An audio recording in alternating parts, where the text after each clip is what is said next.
So hey welcome back. আজকের কিন্তু আবার আমরা চলে এসেছি ক্লাস 10-এর অঙ্ক নিয়ে। আজকের কিন্তু আমরা করব ক্লাস 10-এর প্রচণ্ড একটা ইম্পর্টেন্ট এবং প্রচণ্ড একটা সোজা চ্যাপ্টারের নাম কিন্তু হলো গোলক, অর্থাৎ চ্যাপ্টার 12। কোষা দেখি 12।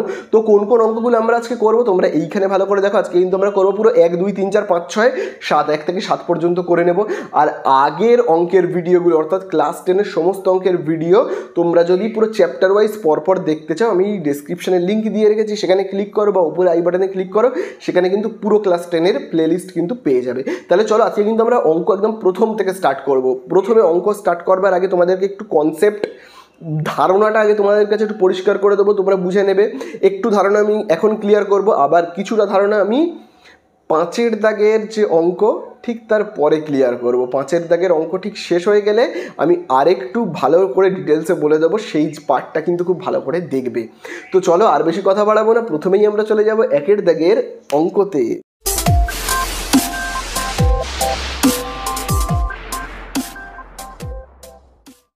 তো দেখো আজকের কিন্তু আমরা স্টার্ট করে ফেলবো ক্লাস 10-এর সব থেকে ইম্পর্টেন্ট এবং সব থেকে সোজা যে চ্যাপ্টার, সেই চ্যাপ্টারটা। তো চ্যাপ্টারের দেখো নাম্বার দেখো কত লেখা রয়েছে, কোষে দেখি 12, অর্থাৎ তোমরা বুঝেই গেছো আমরা স্টার্ট করব গোলক। তো দেখো গোলক বা স্ফিয়ার, তো এই জিনিসটাকে আমরা একটু আগে ধারণাটা পুরো বুঝে নেব, তারপরে আমরা অঙ্কটা স্টার্ট করব। তাহলে দেখো গোলক মানে তোমরা সবাই জানো, তোমরা যারা ক্রিকেট বা ফুটবলের বল দেখেছো না, যে বল দিয়ে আমরা ক্রিকেট খেলি, ফুটবল খেলি, সেই রকম ধরনের যাবতীয় বল জাতীয় সমস্ত জিনিসকেই আমরা কি বলবো, গোলক। তাহলে গোলক দেখতে কেমন হয়, পুরো গোল, পুরো বলের মতো। তো এইবারে দেখো এই ব্যাপারে তো আর আমার কিছু বলার নেই যে গোলক সম্পর্কে। যেটা বলার আছে সেটা হলো এই যে গোলকের আয়তন কি, ক্ষেত্রফল কি, এইগুলো আমাদের জানতে হবে। তার কারণ সব অঙ্কে হয় আয়তন জানতে চাইবে, নইলে কিছু কিছু অঙ্কে ক্ষেত্রফল জানতে চাইবে, এই তো জানতে চাইবে, আর ব্যাসার্ধ ব্যাস এইগুলো জানতে চাইবে। তাহলে আমাদেরকে ওই যে বল, যেটা বললাম ক্রিকেটের বল বা ফুটবলের যে বল, সেই বলের আয়তন কোনটা, ক্ষেত্রফল কোনটা, ব্যাস কোনটা, ব্যাসার্ধ কোনটা, সেইগুলোকে চলো আমরা একটু জেনে ফেলি।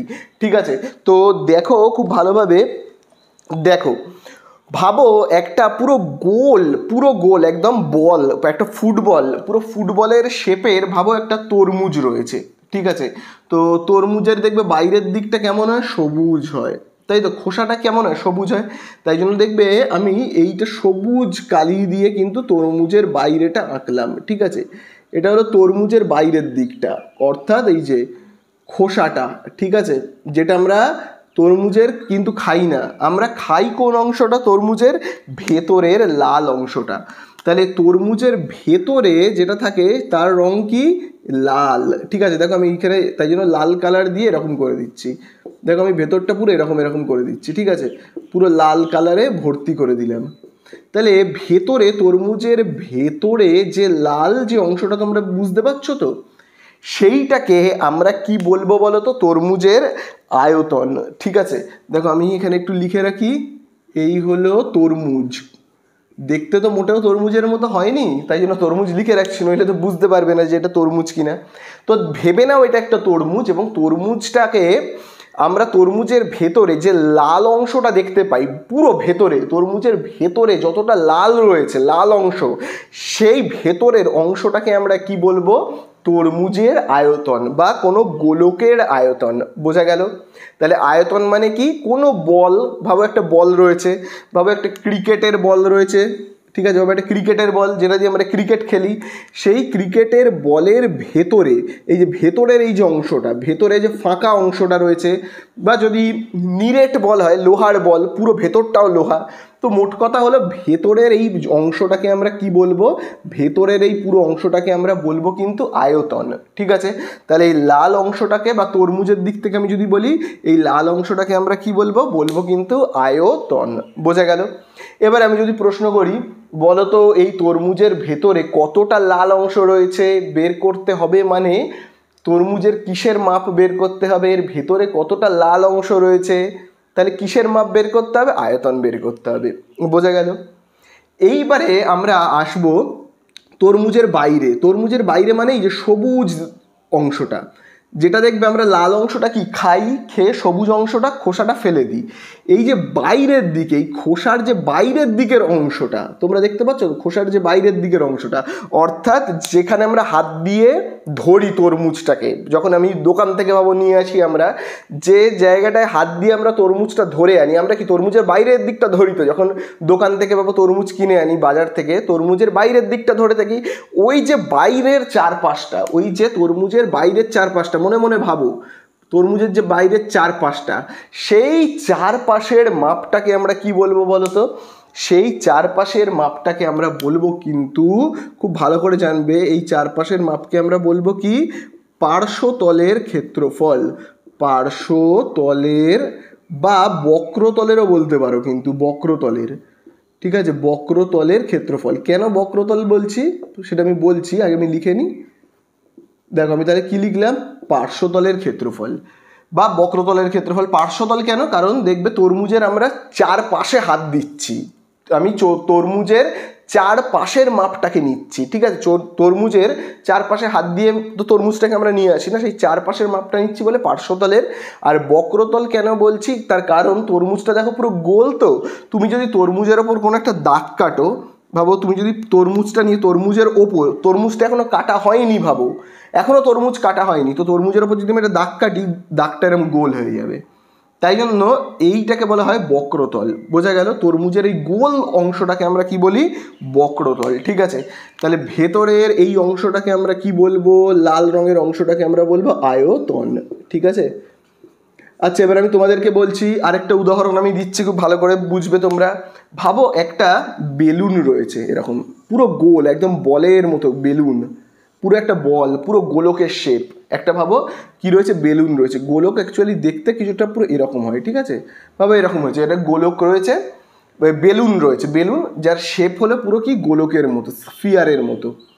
এইবারে এই বেলুনটার ভেতরে আমি যদি জিজ্ঞাসা করি এর ভেতরে কতটা হাওয়া রয়েছে বা ভেতরে কতটা ফাঁকা জায়গা রয়েছে, তাহলে আমি যদি জিজ্ঞাসা করি তোমাদেরকে কিসের মাপ বের করতে হবে? বেলুনের ভেতরে কতটা ফাঁকা জায়গা রয়েছে বের করতে হবে, মানে বেলুনের কি বের করতে হবে? আয়তন বের করতে হবে। বোঝা গেল? এবারে আমি যদি তোমাদেরকে বলি, আচ্ছা বেলুনের যে চারপাশে, বেলুনের বাইরের চারপাশের যে মাপটা, বেলুনের বাইরের চারপাশের যে মাপটা বের করতে হবে, মানে কি বের করতে হবে? বেলুনের পার্শ্বতলের বা বক্রতলেরও বলতে পারো ক্ষেত্রফল কিন্তু বের করতে হবে। এইবারে আমাদেরকে জানতে হবে এই যে ক্ষেত্রফল, আয়তন, এদের সূত্রগুলো কি কি। তাহলে দেখো তোমরা কিন্তু এক এক করে এখানে সূত্র লিখবে, ঠিক আছে। আমি এখানে দেখো লিখে দিচ্ছি গোলকের, প্রথমেই দেখো আমি এখানে লিখছি কিন্তু গোলকের আয়তন, মানে কি? ভেতরের যে মাপ। গোলকের আয়তন বের করবার সূত্র কি হবে? আর গোলকের বক্রতলের বা পার্শ্বতলের ক্ষেত্রফল বের করবার সূত্র কি হবে? আমি শুধু পার্শ্ব বলে লিখছি, হ্যাঁ। পার্শ্বতলের ক্ষেত্রফল বের করবার সূত্র কি হবে? পার্শ্বতলের আমি এখানে লিখছি ক্ষেত্রফল, ঠিক আছে। পার্শ্বতলের ক্ষেত্রফলের সূত্র কি হবে? আপাতত এই দুটো সূত্র খুব ভালো করে কিন্তু জানবে। তারপরে আরও দুটো সূত্র আছে, সেটা আমি পরে বলে দেবো। এখন এই দুটো সূত্র আপাতত জানো। গোলকের আয়তনের সূত্র হলো কি? 4/3 পাই আর কিউব, ঠিক আছে। আর মানে কি? ব্যাসার্ধ। আর গোলকের ক্ষেত্রফলের সূত্র হলো 4 পাই আর স্কোয়ার, ঠিক আছে। তাহলে তোমরা বুঝতে পারলে পার্শ্বতলের ক্ষেত্রফলের সূত্র কি? 4 পাই আর স্কোয়ার। আর গোলকের আয়তনের সূত্র হলো 4/3 পাই আর কিউব, ঠিক আছে। তাহলে আশা করি বুঝতে পারলে যে কখন আয়তন বের করবো আর কখন ক্ষেত্রফল বের করব। এইটা ছাড়াও তাও যদি তোমাদের বুঝতে অসুবিধা হয় যে কখন ক্ষেত্রফল বের করতে বলছে বুঝতে পারছি না, কখন আয়তন বের করতে বলছে বুঝতে পারছি না, তাও যদি বুঝতে না পারো, তাহলে তোমরা এই জিনিসটা জেনে রাখবে। যদি অ্যান্সারে জানতে চায় ঘন, যদি অ্যান্সারে জানতে চায় যে কত ঘন সেমি লোহা আছে, কত ঘন সেমি এই আছে ওই আছে, যদি ঘন জানতে চায় তাহলে কিন্তু জানবে যে আয়তন জানতে চেয়েছে। যদি জানতে চায় একটা অঙ্কের মধ্যে যে কত ঘন সেমি লোহা আছে, কত ঘন সেমি এই তামা আছে, এরকম জানতে চাইছে, তখন আমরা কি বের করব? আয়তন। আর যদি অঙ্কের মধ্যে জানতে চায় কত বর্গ সেমি লোহা আছে বা তামা আছে, তাহলে বর্গ জানতে চাইছে, মানে কিন্তু আমাদেরকে বের করতে হবে ক্ষেত্রফল। এই জিনিসটাও কিন্তু তোমরা মনে রাখতে পারো, এইভাবেও কিন্তু মনে রাখতে পারো, ঠিক আছে। তাহলে আশা করি তোমরা পুরো ব্যাপারটা বুঝতে পারলে। এইবারে আমরা চলে যাব একের দাগের অঙ্কতে। তো দেখো আমি এইটাকে পুরো মুছে দিচ্ছি। তাহলে চলো এবারে আমরা প্রথমেই স্টার্ট করব একের দাগের অঙ্কটা। তো দেখো একের দাগের অঙ্কে কি বলে দিয়েছে, একটি গোলকের ব্যাসার্ধের দৈর্ঘ্য 10.5 সেমি হলে তার সমগ্র তলের ক্ষেত্রফল কত। তাহলে দেখো সমগ্র তলের ক্ষেত্রফল বলেছে, সমগ্র তল মানে তোমরা বুঝতেই পারছো, সমগ্র তল মানে হলো এই তো ভাবো একটা গোলক, ভাবো এই হলো একটা গোলক, গোলককে দেখতে ঠিক এই রকম হবে, ঠিক আছে, গোলককে দেখতে এরকম হবে। আচ্ছা সমগ্র তলের ক্ষেত্রফল মানে হলো পুরো একদম বাইরের পুরোটার মাপ, এই যে পুরোভাবে এটা যদি একটা তরমুজ হয় বা কোনো বল হয়, পুরো বলের চারপাশের পুরো বাইরের দিকের মাপটা, বোঝা গেল, বাইরের দিকের পুরো মাপটা, সেইটাকে আমরা পার্শ্বতলেরও ক্ষেত্রফল বলতে পারি, আবার বক্রতলেরও ক্ষেত্রফল বলতে পারি, আবার সমগ্র তলের ক্ষেত্রফলও কিন্তু আমরা বলতে পারি, ঠিক আছে। তাহলে বুঝতে পারলে, তাহলে এখানে দেখো আমি লিখে রাখছি পার্শ্বতলের বদলে সমগ্রতল বলে লিখছি, ঠিক আছে। পার্শ্বতল কথাটা সাধারণত অর্ধগোলকের ক্ষেত্রে প্রযোজ্য হয়, এটা যেহেতু পুরো গোলক তো পুরো গোল, তাই জন্য আমি সমগ্রতলের লিখে রাখছি, সমগ্রতলের বা বক্রতলেরও লিখে রাখতে পারো, ঠিক আছে। কিন্তু পার্শ্বতল কথাটা আমরা সাধারণত ব্যবহার করব অর্ধগোলকের ক্ষেত্রে। যাই হোক তোমরা এইটুকুনি বুঝতে পেরেছো যে বাইরের চারিদিকের মাপ জানতে চেয়েছে, কারণ ক্ষেত্রফল জানতে চেয়েছে। তাহলে এর ব্যাসার্ধের দৈর্ঘ্য কত দেখো বলেই দিয়েছে, ব্যাসার্ধের দৈর্ঘ্য হলো কিন্তু 10.5, ব্যাসার্ধ মানে হলো এই যে এখান থেকে এতটার মাপ, তোমরা বুঝতেই পারছো ব্যাসার্ধের মাপ হলো কিন্তু 10.5।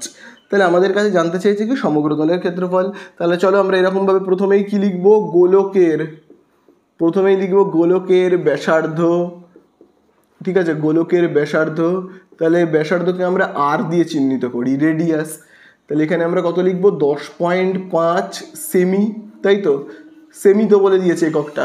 তারপরে দেখো জানতে চাইছে কি সমগ্র তলের ক্ষেত্রফল, তাহলে লিখবো অতএব গোলকের, অতএব গোলকের কি লিখবো আমরা, সমগ্র তলের ক্ষেত্রফল, সমগ্র তলের কি লিখবো, ক্ষেত্রফল। তাহলে চলো সমগ্র তলের ক্ষেত্রফল বের করব। সূত্রটা তোমরা বইয়ের মধ্যে, এই বোর্ডের মধ্যে দেখতে পাচ্ছ, দেখো সমগ্র তলের ক্ষেত্রফল বের করবার সূত্র কি, 4πr²। তাহলে চলো আমরা এখানে লিখি 4πr², ঠিক আছে। তাহলে 4-এর জায়গায় 4 লিখবো, পাইয়ের জায়গাতে কত লিখবো, পাই মানে কি 22/7, আর আর এর জায়গায় কি লিখবো, ব্যাসার্ধ। দেখো ব্যাসার্ধটা দেখো বলেই দিয়েছে এখানেও, দেখো 10.5, আর যেহেতু আর এর মাথাতে স্কোয়ার আছে আমরা তাহলে এখানে কি দেবো, স্কোয়ার। পাশে আমরা কি লিখবো, যেহেতু ক্ষেত্রফল বের করছি, দেখো এখানে লেখাই রয়েছে ক্ষেত্রফল বললেই কি বর্গ লিখবো, ঠিক আছে। তাহলে এখানে আমরা কি লিখবো, বর্গ, আর এককটা দেখো সেমি রয়েছে, তাই তো, তাহলে কি লিখবো, বর্গ সেমি, বোঝা গেল। তাহলে দেখো 4 × 22/7, তাহলে দেখো 10.5-এর মাথায় যেহেতু স্কোয়ার রয়েছে, তাহলে আমি 10.5কে দুবার লিখছি, ঠিক আছে, বোঝা গেল। চলো এবারে আমি দশমিকগুলোকে তুলবো, দেখো এই দশমিক তুললাম, 1 লিখবো, দেখো দশমিকের পরে দেখো এই দিকে দেখো কটা সংখ্যা, এইদিকে দেখো একটাই সংখ্যা, তাহলে একটা শূন্য বসবে, এইভাবে দশমিক তুলবো। আবার দেখো এই দশমিক তুললাম, দশমিকের পরে দেখো এই দিকে কটা সংখ্যা দেখো রয়েছে, একটাই মাত্র সংখ্যা, তাহলে একটা শূন্য বসাবো। এইবারে চলো আমরা কাটাকুটি করব। তাহলে দেখো আমি আরেকবার টুকে নিই, তাহলে তোমাদের দেখবে বুঝতেও সুবিধা হবে, নইলে কাটাকুটিটাও না গুলিয়ে যাবে পুরো। ওপরে তাহলে কত রয়েছে, 105/10, এখানে রয়েছে, আবার এখানেও দেখো রয়েছে কত, 105/10।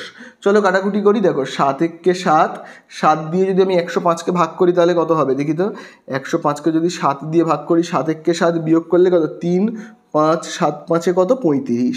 তাহলে দেখো আমরা এখানে কত পাচ্ছি, 15। তাহলে দেখো এখানে পাচ্ছি কত, 15 পাচ্ছি, বোঝা গেল। এইবারে দেখো আর কি দিয়ে আমরা কাটবো, যদি আমি দেখো 5 দিয়ে কাটি, 5 দিয়ে 15কে ভাগ করলে কত হবে, 5 × 3 = 15, আর এখানে দেখো 5 × 2 = 10, বোঝা গেল। আবার দেখো এখানে 2 × 1 = 2, 2 × 2 = 4, ঠিক আছে। আবার দেখো আমরা কি দিয়ে কাটবো, এই দেখো 105 আর 10 দুজনকেই 5 দিয়ে কাটবো। তাহলে দেখো 5 দিয়ে আমি যদি এইটাকে ভাগ করি তাহলে দেখি কত হবে, 5 × 2 = 10, আবার দেখো এটাকে কাটলে কত হবে, 5 × 1 = 5, 5 দিয়ে আমি যদি 10কে ভাগ করি কত হবে, 2 হবে, তাই না। তাহলে দেখো এই 2 আর এই 2 কেটে গেল। তাহলে দেখো উপরে পড়ে রয়েছে কি, দেখো 22, 3 আর 21, তাহলে 22 আর 3 গুণ করলে কত হয়, 22 আর 3 গুণ করলে হবে 66, আর এখানে দেখো কত রয়েছে, 21। তাহলে দেখি গুণ করলে এখানে হচ্ছে কত, এখানে দেখো হচ্ছে 2, 6, 12, হাতে আছে 1, 2, 6, 12 আর 1 = 13। তাহলে দেখো আমরা এখানে পাচ্ছি কত, পাচ্ছি কিন্তু হলো দেখো 1386। তাহলে দেখো আমরা এখানে পাচ্ছি কত, 1386, পাশে আমরা কি লিখবো, বর্গ লিখবো সেমি বলে, ঠিক আছে, বর্গ সেমি। তাহলে এই হয়ে গেল কি আমাদের অঙ্কটা শেষ। তাহলে পাশে আমরা এখানে কি লিখে দেবো, অ্যান্সার বলে। অর্থাৎ আমরা যেটা পেলাম সেটা কি, এই যে গোলকটা রয়েছে বা যে বলটা রয়েছে তার বাইরের চারপাশে, পুরো এই বাইরের চারপাশের মাপটা কত, মাপটা হলো কিন্তু 1386 বর্গ সেমি। তাহলে একের দাগের অঙ্কটা কমপ্লিট হয়ে গেল। এবারে আমরা চলে যাব কতর দাগে, 2-এর দাগে। তো ভালো করে আশা করি তোমরা নোট ডাউন করে নিয়েছো। এবারে কিন্তু আমরা চলে যাব 2-এর দাগে, ঠিক আছে। তো দেখো এবারে আমরা করব 2-এর দাগের অঙ্কটা। তো দেখো 2-এর দাগের অঙ্কে কি বলে দিয়েছে, একটি চামড়ার বল তৈরি করতে প্রতি বর্গ সেমি 17 টাকা 50 পয়সা হিসেবে 431 টাকা 20 পয়সা লেগেছে। বলটির ব্যাসের দৈর্ঘ্য কত? তাহলে দেখো বলটার ব্যাসের দৈর্ঘ্য জানতে চেয়েছে। তো আগে দেখো আমরা একটা এখানে বল এঁকে নেব, ঠিক আছে। তো দেখো আমরা প্রথমে এরকম একটা গোলাকার বল আঁকবো, ঠিক আছে। বলটার ব্যাসের দৈর্ঘ্য জানতে চেয়েছে মানে তোমরা বুঝতে পারছো এই লাইনটাকে বলা হয় পুরোটাকে ব্যাস। যেমন বৃত্তের এই লাইনটাকে কি বলে, ব্যাস বলে। বলেরও ঠিক তেমনই এই লাইনটাকে বলে ব্যাস। তবে ব্যাসের দৈর্ঘ্য তো আঁকবো, সে তো পরের কথা, কিন্তু তার আগে আমরা যেটা করব সেটা কিন্তু খুব ভালো করে বুঝবে। দেখো এই হলো আমাদের এখানে রয়েছে একটা বল। এইবারে দেখো বলের দেখো কিসের মাপগুলো খুব ভালো করে কিন্তু দেখবে। দেখো বলে দিয়েছে একটি চামড়ার বল তৈরি করতে প্রতি বর্গ সেমি 17 টাকা 50 পয়সা। দেখবে তোমরা ওখানে দাগ দেবে, দেখবে লেখা রয়েছে কিন্তু বর্গ সেমি, দেখতে পেয়েছো? আচ্ছা বর্গ সেমি লেখা রয়েছে মানে এই যে বলটার কিসের মাপের কথা বলেছে বলো তো? দেখবে আবারও বলছি, বলে দিয়েছে কিন্তু বর্গ সেমি। তাহলে দেখো বর্গের কথা উল্লেখ করেছে মানেই মনে রাখবে ক্ষেত্রফলের কথা কিন্তু বলেছে। তার মানে আমাদেরকে আগে ক্ষেত্রফলটা বের করতে হবে এই বলের, ঠিক আছে। এই যে বলটা রয়েছে বলের ক্ষেত্রফলটা বের করতে হবে। তাহলে আমরা এখানে লিখব কি, চামড়ার বলের তাহলে আমরা লিখব কি, সমগ্র তলের ক্ষেত্রফল। এটা কিন্তু আগে আমরা বের করে নেব, কারণ অঙ্কের মধ্যে যেহেতু বর্গ কথাটা উল্লেখ করেছে তাহলে তার মানে কি আমাদেরকে ক্ষেত্রফল বের করতে হবে। তাহলে দেখো আমি এখানে লিখছি কি, সমগ্র তলের ক্ষেত্রফলের সূত্র কি, দেখো লেখা রয়েছে 4πr²। তাহলে দেখো আমি এখানে লিখছি কি 4πr²। এইবারে এই যে আর এর মান মানে কি, আর এর মান মানে হলো কি ব্যাসার্ধ। আর মানে কি ব্যাসার্ধ মানে হলো এই যে এইখান থেকে এইটুকুনিকে বলা হয় ব্যাসার্ধ। এই মানটা কিন্তু আমরা এখনো কেউ জানি না। তাহলে যেহেতু জানি না তাহলে আমি এখানে আরের জায়গায় কোনো মান বসাতে পারবোই না, ঠিক আছে। শুধু তাহলে আমরা এখানে কি লিখে দেবো কিন্তু বর্গ সেমি, ঠিক আছে। কোনো মান কিন্তু আমি বসাতে পারবো না, কারণ আমি তো আর এর মান জানিই না। এইবারে যেটা দেখো বলে দিয়েছে সেটা হলো যে, খুব ভালো করে শুনবে, সেটা হলো 1 বর্গ সেমি কি বলে দিয়েছে, দেখো বলে দিয়েছে 1 বর্গ সেমি বলটা তৈরি করতে 17 টাকা 50 পয়সা খরচ হয়েছে। কিন্তু 1 বর্গ সেমি তৈরি করতে বলটা খরচ হয়েছে কত, 17 টাকা 50 পয়সা। ভাবো 1 বর্গ সেমি মানে আমি ধরে নিচ্ছি এইখান থেকে এই এতটা, এই যে এইখান থেকে ধরে নিচ্ছি এই এতটা, এটা হলে 1 বর্গ সেমি, ঠিক আছে। এই 1 বর্গ সেমি মানে হলে এই এতটা। এই 1 বর্গ সেমি তৈরি করতে খরচা হয়েছে কত, খরচা হয়েছে কিন্তু দেখো বলেই দিয়েছে 17 টাকা 50 পয়সা। এই এত টাকা খরচা হয়েছে 1 বর্গ সেমি তৈরি করতে। তাহলে বলো তো পুরো বলটা তৈরি করতে, অর্থাৎ পুরো বলটা তৈরি করতে মানে এই যে এতটা তৈরি করতে তাহলে কত টাকা খরচা হবে? তাহলে পুরো বলটা তৈরি করতে কত টাকা খরচা হবে তোমরাই আমাকে বলো। শুধু যদি এইটুকুনি তৈরি করতে মানে 1 বর্গ সেমি তৈরি করতে যদি এই টাকাটা খরচা হয়, তাহলে পুরো বলটা তৈরি করতে কত টাকা খরচা হবে? আচ্ছা পুরো বলের মাপ বলো তো তোমরা। পুরো বলের মাপ মানে আমি যদি বলি বলটার এই চারপাশের বাইরের দিকের মাপ কত, আমি যদি বলি এই বলের বাইরের দিকের চারপাশের মাপ কত, তাহলে তোমরা কি বলবে? এই বলের বাইরের চারিদিকের মাপ হলো বলটার তো ক্ষেত্রফল। তাহলে দেখো এইটা, তাহলে বলটার চারিদিকের মাপ খুব ভালো করে দেখবে, বলটার চারিদিকের মাপ পুরো বলের বাইরের চারপাশের যে অংশটা আমরা দেখবে বলের বাইরে ধরি না, দেখবে বলের যে অংশটাকে আমরা বাইরে থেকে ধরি সেই বলের চারপাশের মাপ কি, ক্ষেত্রফল। সেটার বাইরের দিকের মাপ বের করতে হবে মানে কি আমাকে ক্ষেত্রফল বের করতে হবে। আর ক্ষেত্রফলটা দেখবে আমরা অলরেডি বের করেই ফেলেছি, চামড়ার বলের সমগ্র তলের ক্ষেত্রফল দেখো আমরা বের করেই ফেলেছি কত, 4πr², ঠিক আছে। তাহলে এই যে বলটার বাইরের চারিদিকের মাপ কত, 4πr², বোঝা গেল? বাইরের চারিদিকের মাপ কত, 4πr²। আশা করি বুঝতে পারলে। তাহলে দেখো আমি এইভাবে লিখছি, 1 বর্গ সেমি বলে দিয়েছে অঙ্কের মধ্যে, দাগ দেবে তোমরা কিন্তু। 1 বর্গ সেমি বল তৈরি করতে 1 বর্গ সেমি বল তৈরি করতে 1 বর্গ সেমি বল তৈরি করতে খরচ হয়। তাহলে দেখো 1 বর্গ সেমি বল, 1 বর্গ সেমি মানে ভাবো এইখান থেকে এইটুকুনি, ঠিক আছে, এইটুকুনি তৈরি করতে দেখো খরচ হচ্ছে কত টাকা, 17 টাকা 50 পয়সা, এই এত টাকা খরচা হচ্ছে। তাহলে যদি আমি বলি যে পুরো বলটা তৈরি করতে কত খরচা হচ্ছে, পুরো বলটা মানে তোমরা বুঝতে পেরেছো তো, পুরো একদম এই যে এইখান থেকে এই এতটা, পুরো বলটা তৈরি করতে খরচা হচ্ছে কত, তাহলে পুরোটার মাপ কত, পুরোটার মাপ হলো, দেখো পুরোটার মাপ মানে কি বের করব আমি, ক্ষেত্রফল, তাহলে পুরোটার ক্ষেত্রফল কত, দেখো আমি এখানে বের করেইছি, দেখবে খুব ভালো করে দেখবে, এই যে চামড়ার বলের সমগ্র তলের ক্ষেত্রফল এত, তার মানে হলো বাইরের পুরোটার মাপ কত, 4πr²। তাহলে আমরা এখানে কি লিখব, যে 4πr², এই এত বর্গ সেমি বল তৈরি করতে খরচ হবে, তাহলে কত খরচ হবে, 17 টাকা 50 পয়সা, তার সাথে কি করব আমরা গুণ করব 4πr²কে, ঠিক আছে। তাহলে 1 বর্গ সেমি বল তৈরি করতে খরচ হয় এত, তাহলে পুরো বলটা অর্থাৎ 4πr² বলটা তৈরি করতে খরচ হবে কত, 4πr² বর্গ সেমি বল তৈরি করতে খরচ হবে এই টাকাটা, এই যে পুরো এই টাকাটা কিন্তু খরচা হবে, বোঝা গেল। তাহলে এইবারে আমরা কি করব, এইবারে কিন্তু আমরা লিখব প্রশ্নানুসারে। তাহলে দেখো এবারে আমরা কি লিখব কিন্তু প্রশ্নানুসারে। তাহলে তোমরাই বলো পুরো বলটা তৈরি করতে কত টাকা খরচা হয়েছে, 1 বর্গমিটার তৈরি করতে খরচা হচ্ছে 17 টাকা 50 পয়সা, তাহলে পুরো বলটা তৈরি করতে খরচ হচ্ছে কত, 17 টাকা 50 ইন্টু 4πr², ঠিক আছে, পুরো বলের মাপ, তার সঙ্গে গুণ করলাম কি 1 বর্গমিটার তৈরি করতে বা 1 বর্গ সেমি তৈরি করতে কত টাকা খরচা হয়েছে। তাহলে এই আমি পেলাম কি পুরো বলটা তৈরি করতে কত টাকা খরচা হয়েছে।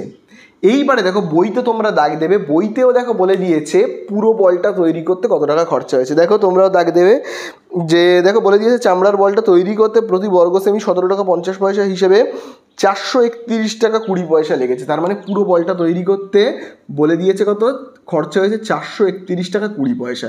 তাহলে দেখো এই যে সমান চিহ্ন, এই সমান চিহ্নের আমি এই দিকেও কি লিখলাম, যে পুরো বলটা তৈরি করতে কত খরচ হয়েছে, আবার দেখো আমি এই দিকেও কত লিখলাম, ওই একই জিনিস পুরো বলটা তৈরি করতে কত খরচা হয়েছে, এখানেও লিখলাম পুরো বল তৈরি করতে কত খরচা, এখানেও লিখলাম পুরো বল তৈরি করতে কত খরচা হয়েছে, এবং মাঝখানে সমান চিহ্ন সমান সমান দুটোই তো সমান, এটাও পুরো বল তৈরি করার খরচা আর এটাও হলো পুরো বল তৈরি করার খরচা।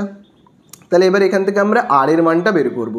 তাহলে দেখো আমরা কীরকমভাবে করব, প্রথমে আমরা কত লিখব, 17.50 ইন্টু 4, পাই মানে আমরা কি লিখব, পাই মানে আমরা কিন্তু লিখব 22/7 ইন্টু আমরা কি লিখবো এখানে r², আর এইদিকে দেখো কত রয়েছে 431.20।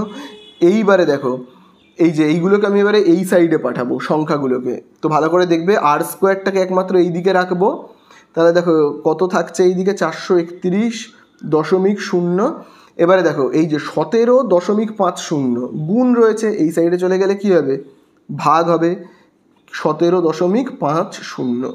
তারপরে দেখো 4 গুণ রয়েছে, এপারে আসলে ভাগ হবে, ভাগ হবে মানে কি নিচে বসবে। আবার দেখো এই দিকে দেখো কত রয়েছে 22/7, এই সাইডে চলে গেলে কি হবে, হবে কিন্তু 7/22 উল্টে যাবে, বোঝা গেল। চলো এবার দশমিক তুলবো, ওপরে যদি দশমিক তুলে দিই তাহলে আমি কি করব, নিচে 1 বসাবো, দেখো দশমিকের পর কটা সংখ্যা, দেখো 2, তাহলে আমি 2 শূন্য লিখবো। আবার দেখো আমি যদি এই দিকে দশমিকটাকে তুলে দিই তাহলে এবার ওপরে 1 লিখবো, দশমিকের পরে দেখো 2 সংখ্যা, তাহলে আমি 2 শূন্য বসাবো, বোঝা গেল। তাহলে দেখো নিচে 100 ওপরে 100 কেটে যাবে, ঠিক আছে। আর দেখি কি কি কাটবে, খুব ভালো করে দেখো, দেখো ওপরে 0 নিচে 0 কেটে যাবে। আর কি কি কাটবে দেখি আমরা, খুব ভালো করে কিন্তু তোমরা দেখবে। তাহলে তার আগে আমি এইগুলোকে আরেকবার এখানে লিখে নিই। তাহলে দেখো এখানে কত থাকছে 4312/175, আর এখানে ইন্টু কত 4, আর এখানে কত থাকছে 7/22।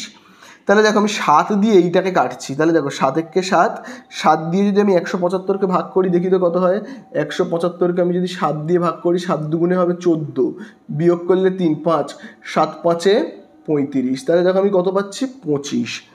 তাহলে দেখো আমি এখানে পাচ্ছি কত, পাচ্ছি কিন্তু 25, বোঝা গেল। এইবারে দেখো আমরা 11 দিয়ে কাটবো। কাকে কাটবো? দেখো 11 দিয়ে আমি যদি 22কে ভাগ করি তাহলে আমি কত পাবো? পাবো কিন্তু 2। আবার দেখো আমি এবারে এটাকে মুছছি, এবার আমি 11 দিয়ে কাকে ভাগ করবো? এই যে 4312কে, 4312কে আমি 11 দিয়ে ভাগ করবো। তাহলে দেখো এখানে কত হচ্ছে? হবে কিন্তু 11 3 33 হবে। তাহলে দেখো হচ্ছে 10। আবার দেখো 11 9 99, বিয়োগ করলে কত? 2, ওপর থেকে 2টা নামবে, 11 2 কত? 22। তাহলে আমরা কত পাচ্ছি? দেখো এখানে 392। তাহলে দেখো 11 দিয়ে যদি আমি কাটি এটাকে তাহলে পাবো কত? 392। ওকে। আবার দেখো আমরা কিন্তু 2 দিয়ে কাটতে পারবো, খুব ভালো করে দেখবে। 2 2 1কে 2, 392কে আমি যদি এবার 2 দিয়ে ভাগ করি তাহলে আমরা কত পাবো বলো তো?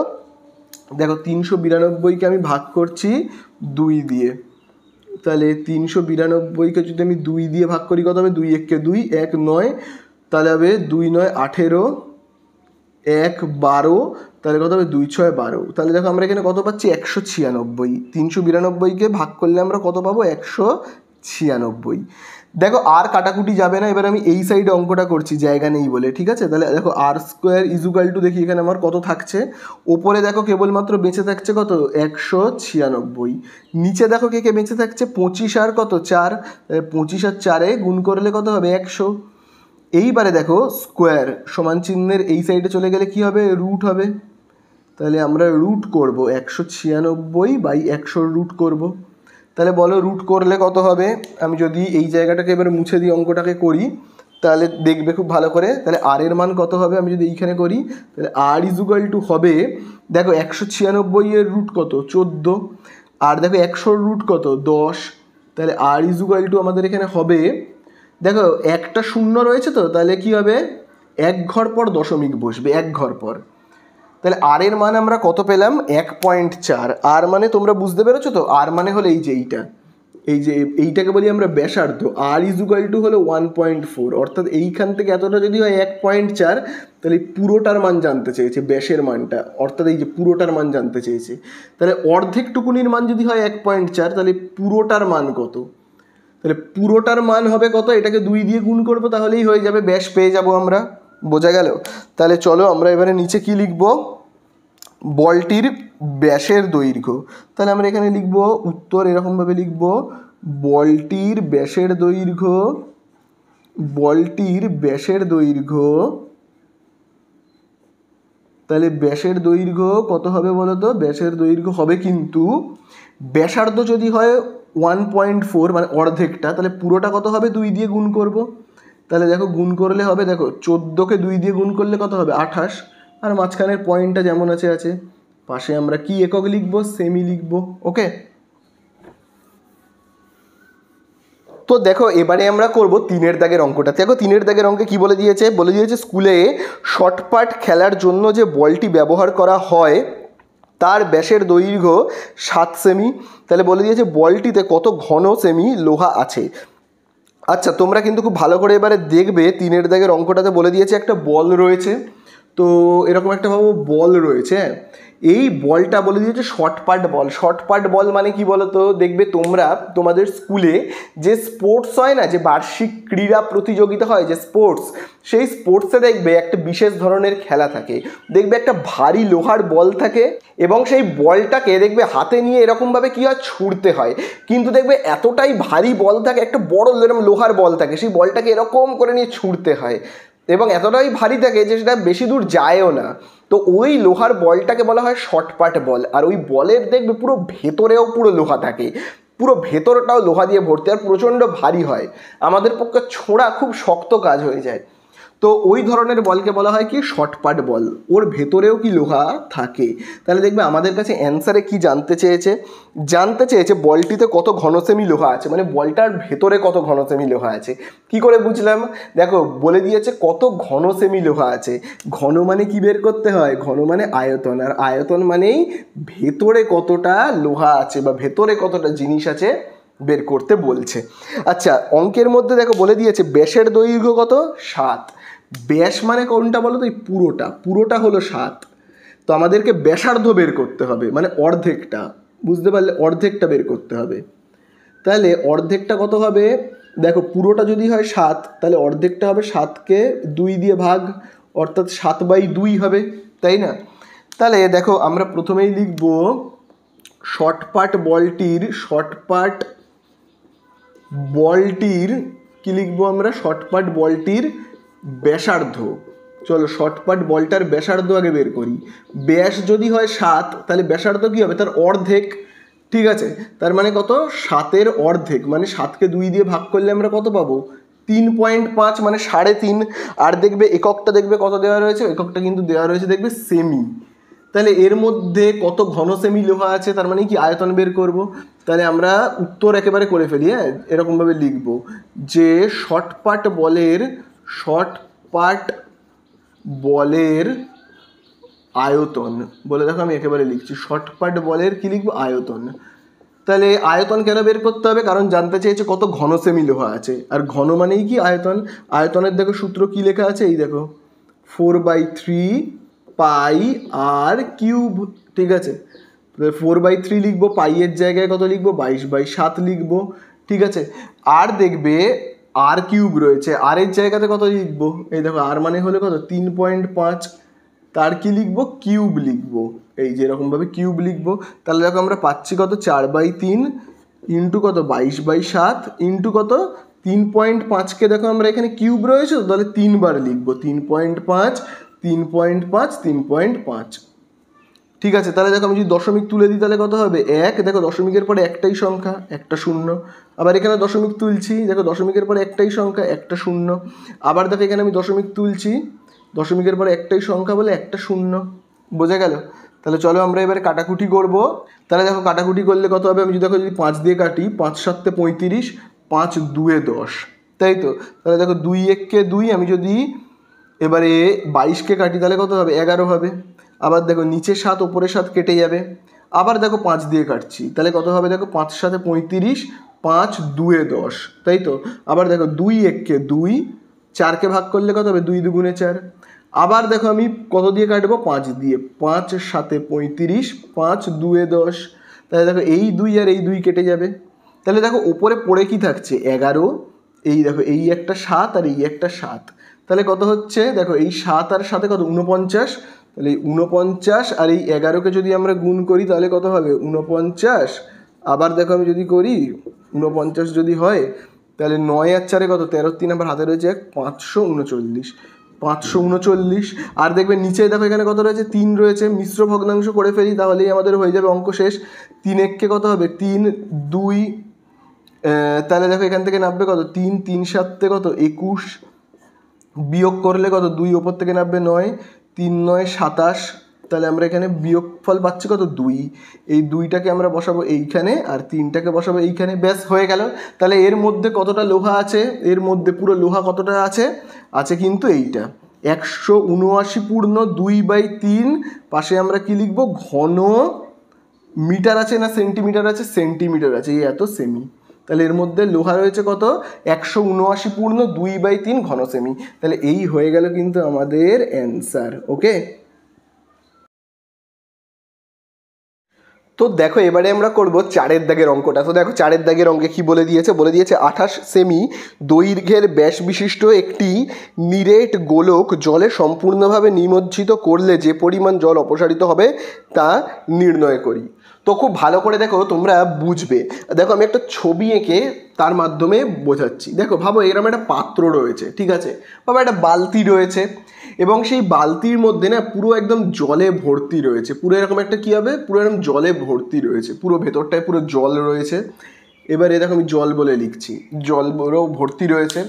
এইবারে একটা গোলককে, একটা নিরেট লোহার গোলক, নিরেট মানে কি বলো তো? নিরেট মানে যে গোলকের মধ্যে ভেতরেও লোহা আছে বা ভেতরেও তামা আছে। যদি লোহার নিরেট গোলক বলে তার মানে ভেতরেও কি? লোহা আছে। যদি নিরেট তামার গোলক বলে তার মানে ভেতরেও কি? তামা আছে। তাহলে নিরেট লোহার গোলক, তার মানে এর ভেতরেও কি রয়েছে, লোহা রয়েছে। এই রকম ধরনের একটা গোলককে যদি এই রকম একটা পাত্রের মধ্যে ডুবিয়ে দেওয়া হয়, যে পাত্রতে পুরো একদম জল একদম পুরো ছাপাছাপি রয়েছে, সেরকম একটা পাত্রতে যদি ডুবিয়ে দেওয়া হয় তাহলে কি ঘটবে তোমরাই বলো। তাহলে এইখান থেকে কিছুটা জল কি হবে, বাইরে এরকম পড়ে যাবে, তাই না? এখান থেকে কিছুটা জল এরকম বাইরে নিচে পড়ে যাবে, এরকমভাবে নিচে জল পড়ে যাবে, তাই তো। এবারে প্রশ্নতে জানতে চেয়েছে কতটা জল এই পাত্র থেকে বাইরে পড়ে যাবে, কতটা জল। তো এইখানে তোমরা কিন্তু খুব ভালো করে মনে রাখবে, কতটা জল বলো তো বাইরে পড়ে যাবে, খুব ভালো করে শুনবে। এই গোলকের মধ্যে যতটা লোহা আছে, এই গোলকের মধ্যে কি বললাম, যতটা লোহা আছে ঠিক ততটাই জল কিন্তু এই পাত্র থেকে বাইরে পড়ে যাবে। বা যদি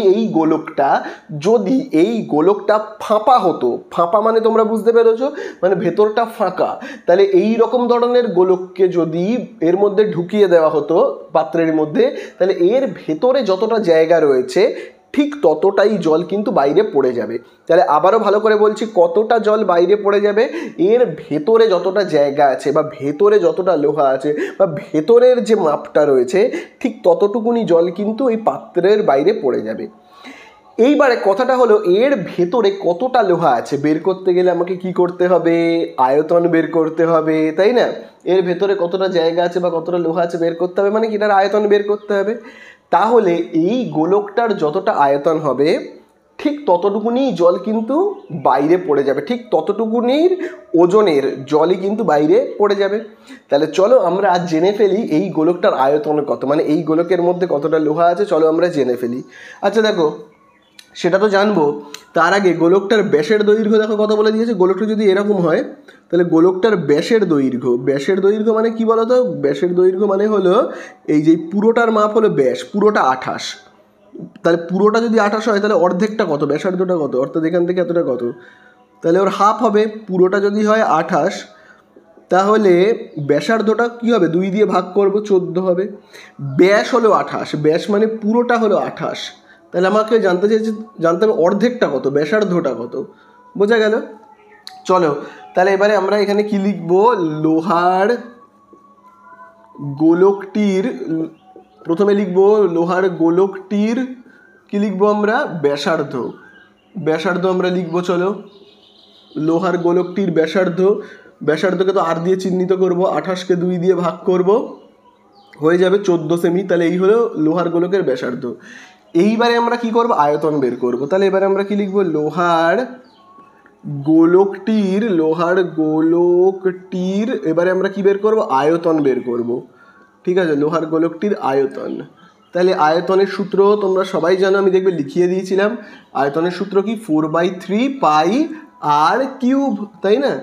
4/3 পাই এর জায়গাতে কত লিখবো, 22/7, আর এর জায়গাতে কত লিখবো, আর মানে হলো ব্যাসার্ধ। দেখো ব্যাসার্ধ এক্ষুনি বের করেছি 14 কি দেবো, কিউব দেবো। তাহলে দেখো আমরা এখানে পাচ্ছি কত, 4/3 ইন্টু দেখো 22/7। দেখো 14-র মাথায় যেহেতু কিউব রয়েছে তাহলে আমি 14কে কবার লিখবো, 3 বার লিখবো, বোঝা গেল। তাহলে চলো এবার কাটাকুটি করি। দেখো 7 × 7, 7 2 14, ঠিক আছে, আর কিন্তু কিছু কাটাকুটি যাবে না। এবারে আমরা কি করব, জাস্ট গুণ করব, একটা একটা করে ধরবো আর গুণ করব। এই যেমন দেখো 4 আর 22কে যদি গুণ করি কত হবে, 88 সঙ্গে এই যে 14 আর 14 গুণ করি আগে, 14 আর 14 কত, 196। তাহলে আমি 196 সঙ্গে আগে 88কে গুণ করলে দেখি কত হয়, 8 6 কত, 48 8, হাতে রয়েছে কত, 4। আবার দেখো 8 9 72 আর 4 কত, 76 কত হবে, 6, 76 হবে 6, হাতে থাকবে কত, 7। আবার দেখো 8 আর 7 কত হবে, 15। একইভাবে 8 দিয়ে আবার যদি আমি এই 3 জনকে গুণ করি ওই জিনিসটাই তো বসে যাবে, তাই না? তাহলে দেখো এখানে হচ্ছে 8 আর 6তে কত, 14 4, হাতে রয়েছে 1, তাহলে এখানে 6 আর 6 12 দিয়ে আবার হাতে রয়েছে 1, এখানে হবে 7 আর এখানে 1। এইবারে এই যে 2টা দেখতে পাচ্ছ তো, এই 2টা দিয়ে এবার গুণ করব। তাহলে 2 দিয়ে গুণ করলে দেখি কত হবে, 2 8 16 6, হাতে রয়েছে 1, 2 4 8 আর 1 9, 2 2 4, 2 7 14 4, আবার হাতে কত রয়েছে, আবার হাতে রয়েছে 1, তাহলে 2 1 2 আর 1 কত হবে, 3। তাহলে আমরা কত পেলাম, 34,496। তাহলে দেখো আমরা যেটা পেলাম সেটাকে তাহলে এখানে দেখো আমরা লিখবো, কত লিখবো, তাহলে দেখো 34,496। আর দেখো নিচে এখানে দেখো কত লিখবো, 3। তাহলে দেখো উপরে দেখো কত রয়েছে, 34,496, তাকে ভাগ করবো 3 দিয়ে, তাহলে কত হবে, 3 একে 3, ওপর থেকে নামবে 4, আবার দেখো কত হবে, 3 একে 3, আবার দেখো বিয়োগ করলে হবে 1, ওপর থেকে নামবে কত, 4, 3 4-এ দেখো কত হবে 12, বিয়োগ করলে দেখো কত হবে 2, আবার ওপর থেকে নামবে কত 9, 3 9 কত হবে 27, বিয়োগ করলে কত হবে, হবে কিন্তু 2, ওপর থেকে নামবে 6, 3 8-এ কত হবে 24, বিয়োগ করলে কত পাবো 2। তাহলে দেখো আমরা এখানে পাচ্ছি কত 2, সেটাকে বসাবো এইখানে, আর এই 3টাকে বসাবো এইখানে, বোঝা গেল। তাহলে এইবারে আমরা পাশে কী লিখবো, এককটা লিখবো। তাহলে দেখো আমরা এর আয়তন বের করেছি, আয়তন মানে আমি কত লিখবো, আয়তন মানে কিন্তু ঘন লিখবো, সর্বদা কিন্তু খুব ভালো করে মনে রাখবো, আয়তন মানে ঘন লিখবো, ক্ষেত্রফল মানে বর্গ লিখবো। তাহলে দেখো এর উত্তরটা কি বলেছে আমাদের কাছে, উত্তরটা কিন্তু জানতে চেয়েছে যে কি জানতে চেয়েছে, যে কত পরিমাণ জল অপসারিত করবে। তাহলে চলো আমরা এখানে উত্তর লিখবো এরকমভাবে, উত্তর এখানে এরকমভাবে লিখবো, গোলকটি তাহলে আমরা কি লিখবো, 11,498 পূর্ণ 2/3 ঘন সেমি জল অপসারিত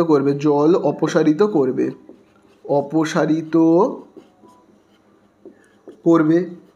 অর্থাৎ এর মানেটা কি হলো, এই বলটাকে যদি এর মধ্যে ডুবিয়ে দেওয়া হয় তাহলে তো জল পড়ে যাবে, কতটা জল পড়ে যাবে, এই পরিমাণ জল পড়ে যাবে, এই যে 11,498 পূর্ণ 2/3, এই এতটা জল কিন্তু বাইরে পড়ে যাবে, বোঝা গেল।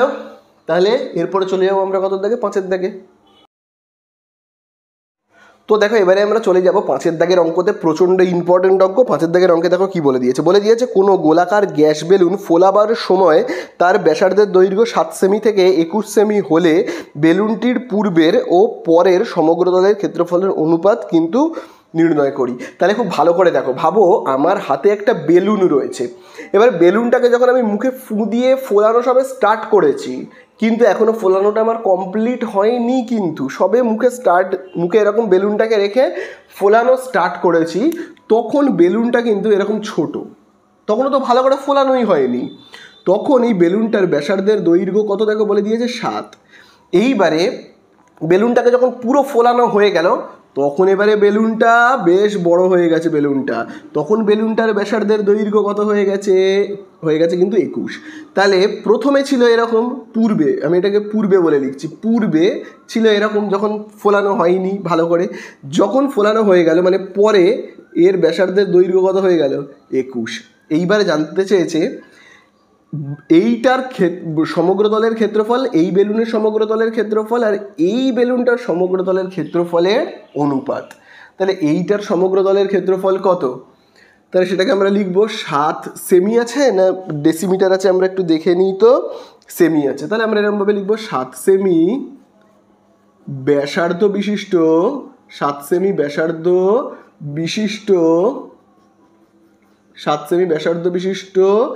বেলুনের 7 সেমি ব্যাসার্ধ বিশিষ্ট বেলুনের কি লিখবো আমরা, তাহলে সমগ্র তলের ক্ষেত্রফল,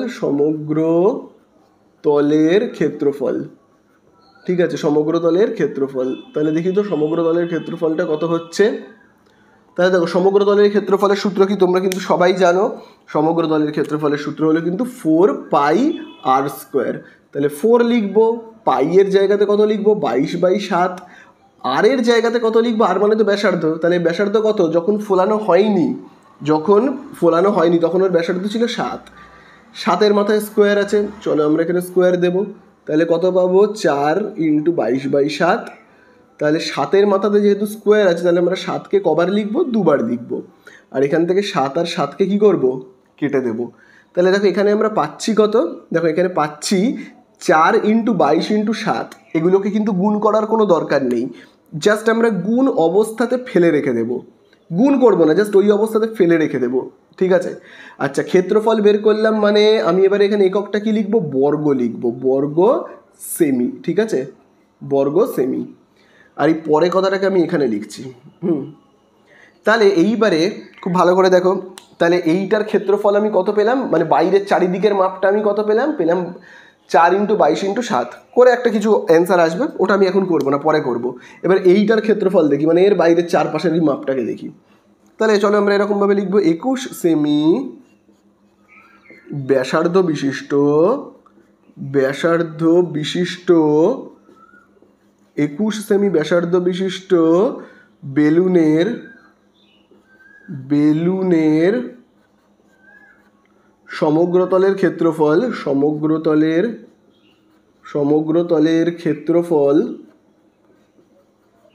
তাহলে দেখি এবার ক্ষেত্রফল কত হবে, এইটার ক্ষেত্রফল কত হবে। তাহলে ক্ষেত্রফলের সূত্র তো সেই সেম একই, তোমরা সবাই জানো, 4 পাই কত r²। তাহলে 4 লিখবো পাই এর জায়গায়, 22/7 লিখবো, আর এর জায়গাতে কত লিখবো, এবারে আর কত 21, তাহলে 21 দেবো, মাথায় কি দেবো, এখানে দেখো রয়েছে স্কোয়ার, তাহলে 4 × 22/7। তাহলে দেখো 21-এর মাথায় যেহেতু স্কোয়ার রয়েছে, তাহলে 21 × 21 লিখবো, বোঝা গেল। কাটাকুটি করি চলো, 7 × 7, 7 3 21, ঠিক আছে। তাহলে এইবারে আর কিন্তু কিছু কাটাকুটি করবো না, শুধু দেখো এখানে দেখো কত রয়েছে, 4 রয়েছে, ইন্টু এখানে দেখো কত রয়েছে, 22 রয়েছে, ইন্টু, আচ্ছা একটাকে আমি এখানে লিখছি, হ্যাঁ। আবার দেখো এখানে কত রয়েছে, 21 রয়েছে, আবার দেখো এখানে 3 রয়েছে। তাহলে গুণ করে কিন্তু একটা গুণফল হবে, কিন্তু আমি এখন গুণফলটা নির্ণয় করব না, পাশে আমি কি লিখে দেবো, বর্গ সেমি। তাহলে তোমরাই বলো, এই যে গোলকটা তার বাইরের চারপাশের মাপ কত, বাইরের চারপাশের মাপ হলো কিন্তু এইটা, বড় গোলকটার বাইরের চারপাশের মাপ হলো এইটা। এগুলোকে গুণ করলে একটা গুণফল আসবে ঠিকই, কিন্তু এখন না, পরে করব। এবার জানতে চেয়েছে এর বাইরের দিকের যে মাপটা মানে ক্ষেত্রফল, আর এর বাইরের দিকের যে মাপটা ক্ষেত্রফল, তাদের অনুপাত লিখতে। চলো অনুপাত লিখে ফেলি। তাহলে চলো আমরা এখানে এরকমভাবে লিখবো, উত্তর বলে দেখো লিখবো একেবারে। কি জানতে চেয়েছে, যে বেলুনটির পূর্বের ও পরের সমগ্র তলের ক্ষেত্রফলের অনুপাত। তাহলে লিখব পূর্বের ও পরের। তার আগে আমি যদি একটু বেলুনটির লিখে নিই, বেলুনটির, দেখো আমি এখানে লিখে নেবো, হ্যাঁ, বেলুনটির পূর্বের ও পরের সমগ্র তলের ক্ষেত্রফলের অনুপাত। সমগ্র তলের কি লিখবো, ক্ষেত্রফলের অনুপাত, ক্ষেত্রফলের অনুপাত। চলো এবারে আমরা কিন্তু ক্ষেত্রফলের অনুপাতটাকে লিখব। তাহলে দেখো প্রথমেই দেখো কি বলেছে, প্রথমেই দেখো বলে দিয়েছে বেলুনটির পূর্বের মানে আগের ক্ষেত্রফল, তারপরে কি লিখবো, পরের ক্ষেত্রফল। পূর্বে মানে আগের ক্ষেত্রফল কত ছিল, এই দেখো আগের ক্ষেত্রফল হলো কত, 4 × 22 ইন্টু দেখো কত লেখা রয়েছে, 7, এই তো এইটা দেওয়া রয়েছে। এবারে অনুপাত বলেছে, দেখো এখানে কথাটা কি, অনুপাত, তাহলে অনুপাত মানে আমি কি দেবো, ইস্টু। এইবারে দেখো পরের ক্ষেত্রফল দেখো কত হয়েছে, এই দেখো তোমরা দেখতেই পাচ্ছ, 4 × 22 ইন্টু কত 21 ইন্টু কত 3, বোঝা গেল। তাহলে চলো দেখি এই অনুপাতের এই সাইডে আর এই সাইডে কি কি মিল আছে, দুটো সাইডে যদি কোনো মিল থাকে কাটবো। আবারও বলছি, অনুপাতের দেখো এই যে এই সাইডে আর অনুপাতের এই সাইডে কি কি মিল পাচ্ছি, যেমন দেখো এই দিকেও 4, এই দিকেও 4, কেটে দেবো, এই দিকেও 22, এই দিকেও 22, কেটে দেবো। আর কিন্তু কিছু কাটাকুটি যাচ্ছে না। তাহলে দেখো এখানে কি কি পড়ে রয়েছে, খুব ভালো করে দেখবে। তাহলে দেখো এখানে কি পড়ে রয়েছে, দেখো 7, আর কিন্তু কিছু কাটাকুটি যাচ্ছে, এখানে পড়ে রয়েছে 7। তো আমি দেখো এই সাইডে করছি, আমার তো জায়গা নেই, আমি এরকমভাবে লিখছি 7 সমান চিহ্ন দিয়ে। তোমরা কিন্তু অঙ্কটা নিচে করবে, আমার জায়গা নেই বলে আমি এখানে করছি 7 ইস-টু, দেখো আমি আবার লিখছি ইস-টু, তারপরে দেখো এবারে কি পড়ে রয়েছে 21 আর 3। তাহলে দেখো আমি কি লিখছি, 21 আর 3 গুণ রয়েছে, দেখো 21 আর 3 গুণ রয়েছে, আমি একেবারে লিখে দিই, 21 আর 3কে গুণ করলে কত হবে, হবে কিন্তু 63, ঠিক আছে।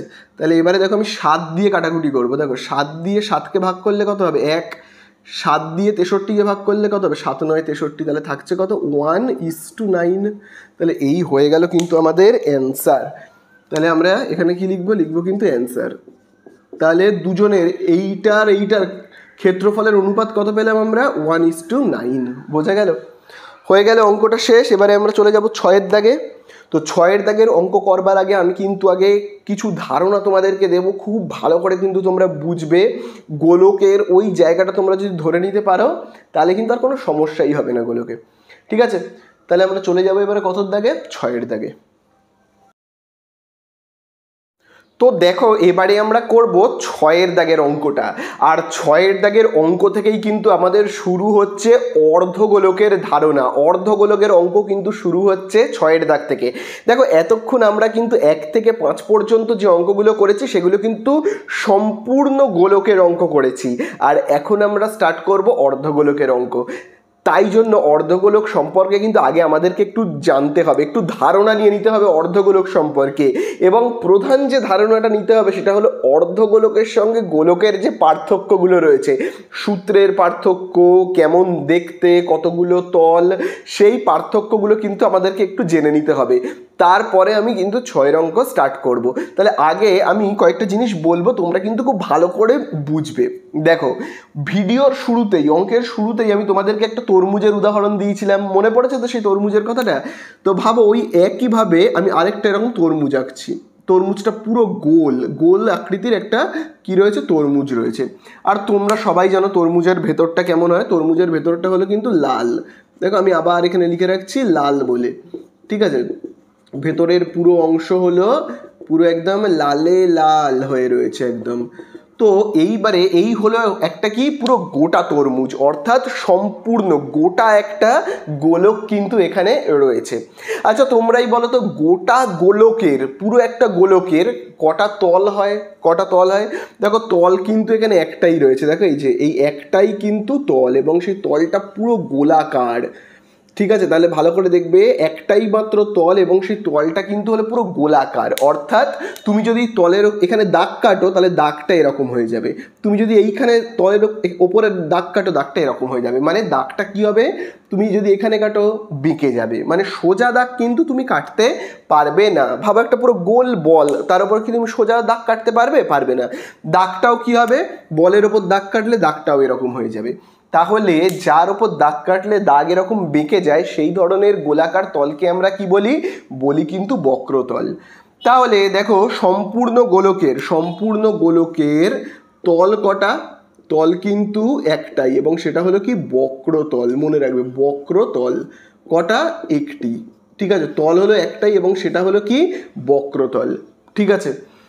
এইবারে বা এটাকে একটাই যেহেতু তল, এটাকে সমগ্রতলও বলা যেতে পারে। তাহলে এর বক্রতল এবং সেই তল হলো একটা, এটা কিন্তু মনে রাখবে। এইবারে খুব ভালো করে দেখো, ভাবো এবার আমি একটা ছুরি নিয়ে এসেছি, আমি একটা ছুরি নিয়ে বা চাকু নিয়ে এসেছি এবং তরমুজটাকে এবারে কাটবো, কেটে খাবো। তো আমি তরমুজটাকে এবারে ভাবো মাঝখান থেকে এরকমভাবে পুরো কেটে আলাদা করলাম, পুরো মাঝখান থেকে ভাবো এরকমভাবে পুরো কেটে একদম পুরো আলাদা করে দিলাম।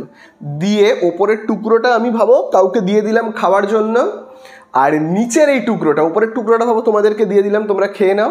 আর নিচের এই টুকরোটাকে আমি ভাবো এবারে এইখানে আনছি, নিচের এই টুকরোটাকে আমি এইখানে আনছি, ঠিক আছে? আচ্ছা নিচের এই যে টুকরোটাকে আমি এখানে আনলাম, এইখানেও কিন্তু তোমরা ভালো করে দেখো, এটা কিন্তু এখনো খাওয়া হয়নি, জাস্ট কেটে আমি এখানে রেখেছি। তাহলে এর ভেতরটাও কি এখন লাল রয়েছে। তো পুরো ভাবো একদম এতটা তো পুরো একদম লালে লাল হয়ে রয়েছে পুরো ভেতরটা, খুব ভালো করে জানবে ভেতরটা পুরো একদম লাল, ভেতরটা পুরো একদম লাল হয়ে রয়েছে। তো এইবারে খুব ভালো করে তোমরা দেখবে, এই যে তরমুজটা আমরা পেলাম, এই জায়গাটাকে, এই তরমুজটাকে আমরা কি বলবো? অর্ধগোলক। এটা ছিল কি পুরো গোলক, পুরো গোলক ছিল এটা, সম্পূর্ণ গোলক। আর এইটা আমরা কি পেলাম? অর্ধগোলক, ঠিক আছে? এইবারে অর্ধগোলক, এই অর্ধগোলকের তোমরা বলো তো এবারে কটা তল পেলাম? খুব ভালো করে দেখবে অর্ধগোলকের এবারে দেখি কটা তল পেলাম। দেখো এই একটা তল, এখানে তুমি দাগ কাটো, যদি ভাবো এখান থেকে দাগ কাটো দাগটা এরকম হয়ে যাবে, এখান থেকে দাগ কাটলে দাগটা এরকম হয়ে যাবে। তাহলে এই যে সবুজ অংশটা তোমরা দেখতে পাচ্ছ তো, এই যে সবুজ অংশটা, এই তলটা হলো কিন্তু একটা বক্রতল, ঠিক আছে? এই তলটা কি? বক্রতল, ঠিক আছে? তাহলে এক্ষেত্রে আমি কি লিখবো? বক্রতল। বক্রতল কটা পেলাম আমরা? একটা, একটা এখানে বক্রতল রয়েছে। তাছাড়া ওপরের যে এই অংশটা, যে জায়গাটাতে দেখো এই যে লাল অংশটা তরমুজ রয়েছে, যে জায়গাটা, এই জায়গাটা কিন্তু সমান। তুমি যদি তরমুজের ওপর দাগ কাটতে পারতে তাহলে দেখবে দাগটা এখান থেকে তুমি যদি একটা দাগ কাটতে পারো পেন দিয়ে, দেখবে দাগটা কিন্তু সমান হবে। বোঝা গেল? তাই জন্য ওপরের এই তলটা হলো কি? ওপরের এই তলটা কিন্তু হলো সমতল।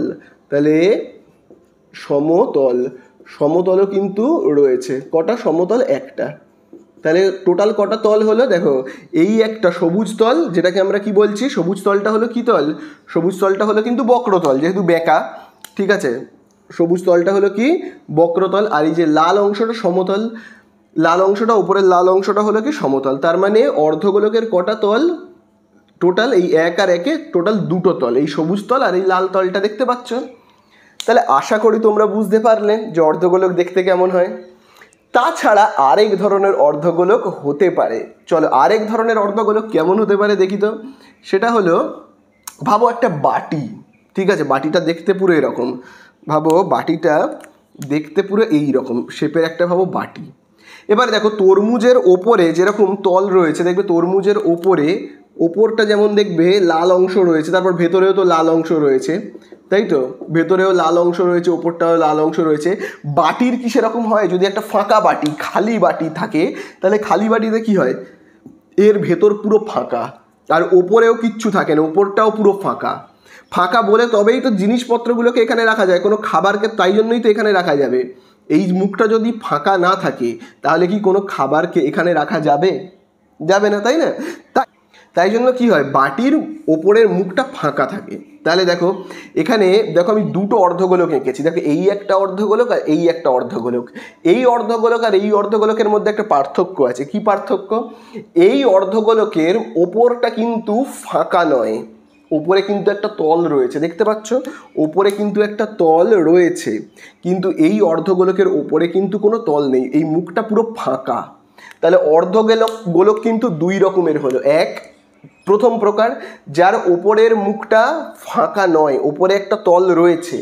আর দ্বিতীয় অর্ধগোলক, যার উপরটা কিন্তু পুরো ফাঁকা, যেমন বাটি। বোঝা গেল? তাহলে এর তল কটা তোমরাই বলো, এর তল কটা? খুব ভালো করে দেখে বলবে কিন্তু। এর তল দেখো একটাই তল এবং সেটা বেঁকা, বক্রতল। তাহলে এর একটাই তল এবং সেটা হলো কি বক্রতল। আমি তাহলে এখানে লিখছি বক্রতল, এর বক্রতল হলো কি একটি। বোঝা গেল? আশা করি বুঝতে পারলে। এইবারে আসবো সূত্রতে, সূত্রগুলো কি কেমন হয় চলো আমরা দেখব। দেখো তোমরা পুরো গোলকের, একটা গোলকের ক্ষেত্রফলের সূত্র জেনেছো, তোমাদেরকে আমি আগের অঙ্কগুলোতেই বলেছিলাম।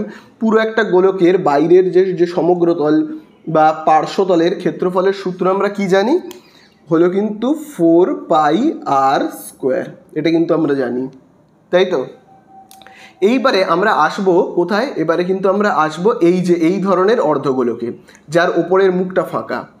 তার যদি আমি বলি যে পার্শ্বতলের ক্ষেত্রফলের সূত্র কি হবে, তাহলে যখন পুরো গোলক তখন হলো 4πr², যখন অর্ধগোলক তখন কি হবে 2πr²। বোঝা গেল?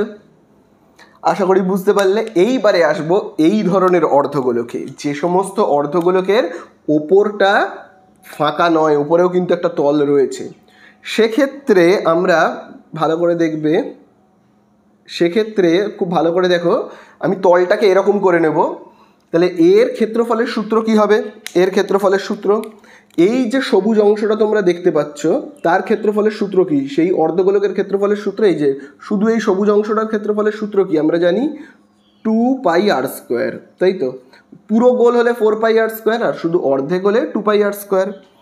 এইবারে ওপরের তলটার ক্ষেত্রফল কত হবে বলো? ওপরের তলটা, ওপরের তো এটা তো গোলাকার অংশ, তাহলে এই গোলাকার অংশের ক্ষেত্রফল কি হয়? ওপরের অংশটা গোলাকার মানে বৃত্তের মতো, তাহলে বৃত্তের ক্ষেত্রফলের সূত্র কি হয় তোমরা কিন্তু সবাই জানো, πr², তাই না? তাহলে এই সবুজ অংশটা হলো 2πr², আর ওপরের এই গোলাকার অংশটা শুধু πr²। তাহলে টোটাল কি হচ্ছে, এই πr² আর এই 2πr² মিলে আমাদের কি হবে 3πr²। বোঝা গেল? তাহলে ওপরে যদি তল থাকে তাহলে সেই ধরনের অর্ধগোলকের পার্শ্বতলের এই পুরো সমগ্রতলের ক্ষেত্রফলের সূত্র হবে 3πr²। ওপরে যদি তল না থাকে তাহলে তার সমগ্রতলের ক্ষেত্রফলের সূত্র কী হবে 2πr²।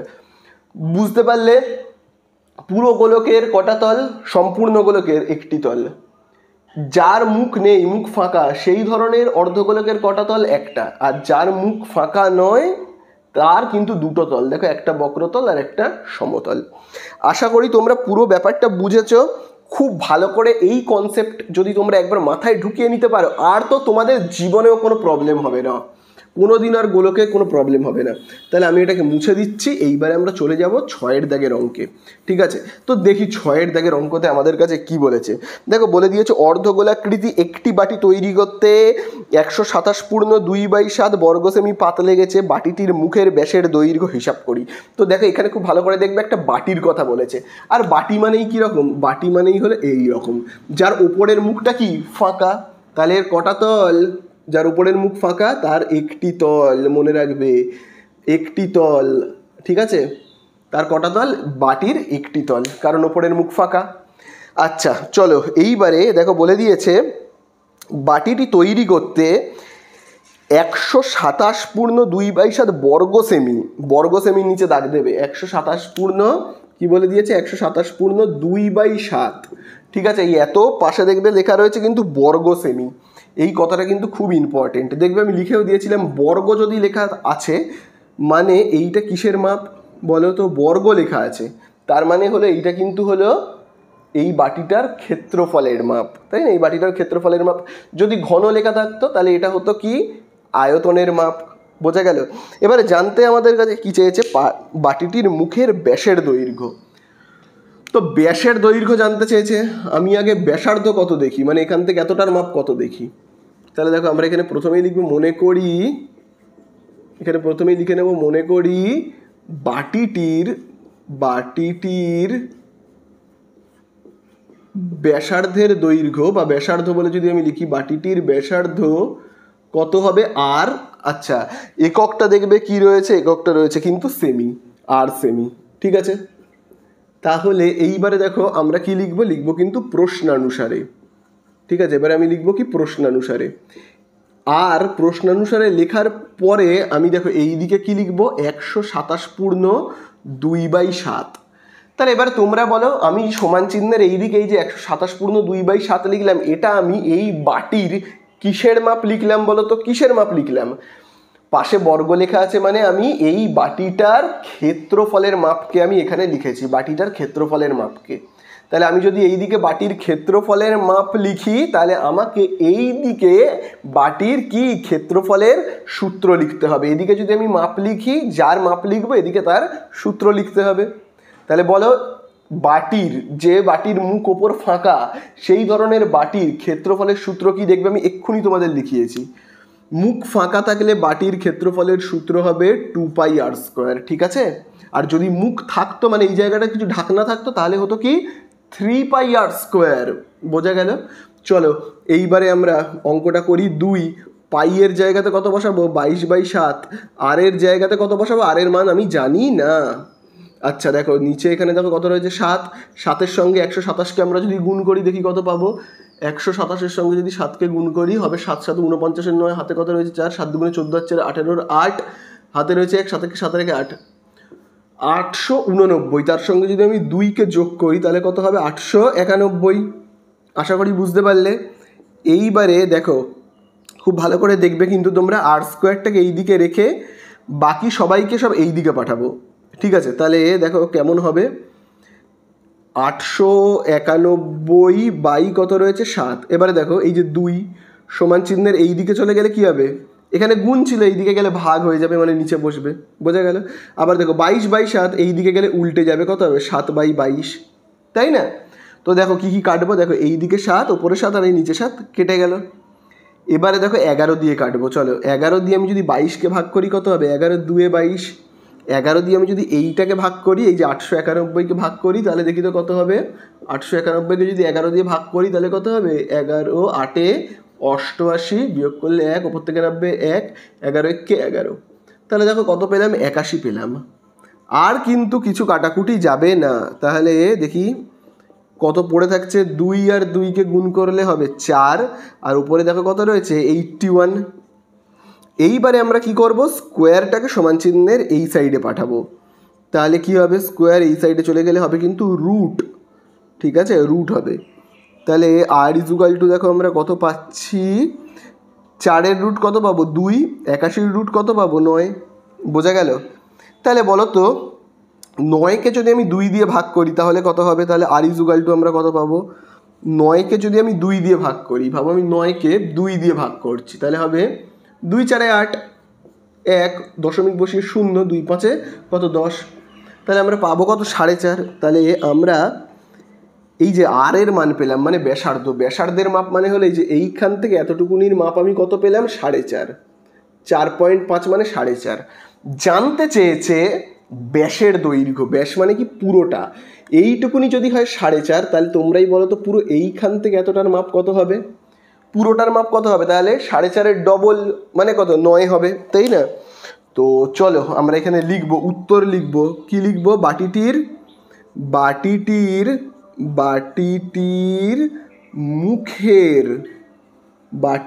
মুখের ব্যাসের দৈর্ঘ্য, তাহলে ব্যাসের দৈর্ঘ্য কত লিখবো আমরা, অর্ধেকটা যদি হয় 4.5 তাহলে পুরোটা কত হবে 2 দিয়ে গুণ করবো, অর্থাৎ 9 সেমি হবে। পুরো মুখের দৈর্ঘ্য কত হবে 9 সেমি। বোঝা গেল? আশা করি বুঝতে পারলে। এরপরে আমরা চলে যাব কত দাগের অঙ্কে, 7-এর দাগে। তো দেখো এবারে আমরা চলে যাব 7-এর দাগের অঙ্কে। দেখো 7-এর দাগের অঙ্কে কি বলে দিয়েছে, একটি নিরেট লোহার গোলার ব্যাসার্ধের দৈর্ঘ্য 2.1 সেমি, ওই গোলাটিতে কত ঘন সেমি লোহা আছে তা হিসাব করে লিখি, এবং ওই লোহার গোলার বক্রতলের ক্ষেত্রফল জানতে চেয়েছে। তাহলে দেখো প্রথমত বলে দিয়েছে একটা লোহার পুরো গোলক রয়েছে, এবং কথাটা খুব ইম্পর্টেন্ট, দেখো বলে দিয়েছে নিরেট মানে কি এর ভেতরেও লোহা আছে, ভেতরেও কি লোহা আছে, যে যার ভেতরেও জিনিস থাকবে তাকে আমরা কি বলি নিরেট তামা, তার মানে ভেতরে তামা আছে। আর যদি ভেতরটা ফাঁকা থাকে তাহলে বলবো কি ফাঁপা। তো এটা ফাঁপা নয়, নিরেট বলেছে। নিরেট মানে কি এর ভেতরেও কি রয়েছে, লোহা রয়েছে। আচ্ছা এবারে দেখো ব্যাসার্ধের দৈর্ঘ্যটা দেখো কত বলে দিয়েছে, ব্যাসার্ধ মানে হলো এইখান থেকে এতটা, এর মাপটা দেখো কত বলে দিয়েছে 2.1 সেমি। এবারে জানতে চাইছে এর ভেতরে কত ঘন সেমি লোহা আছে। দেখবে প্রথম উত্তরটা কি জানতে চেয়েছে, এর ভেতরে কত ঘন সেমি লোহা আছে। ঘন আছে মানেই আমাকে কি বের করতে হবে, আয়তন। এটা কিন্তু খুব ভালো করে মাথায় ঢুকিয়ে নেবে, ঠিক আছে? ঘন মানে আয়তন, বর্গ মানে ক্ষেত্রফল। তাহলে আমরা লিখব লোহার গোলাটির ব্যাসার্ধ দেখি কত বলে দিয়েছে বইয়ের মধ্যে। দেখো বইয়ের মধ্যে কিন্তু বলেই দিয়েছে একদম 2.1 সেমি। তাহলে এবারে এর আয়তন বের করব আমরা। তাহলে আবার আমরা কি লিখব, অতএব লোহার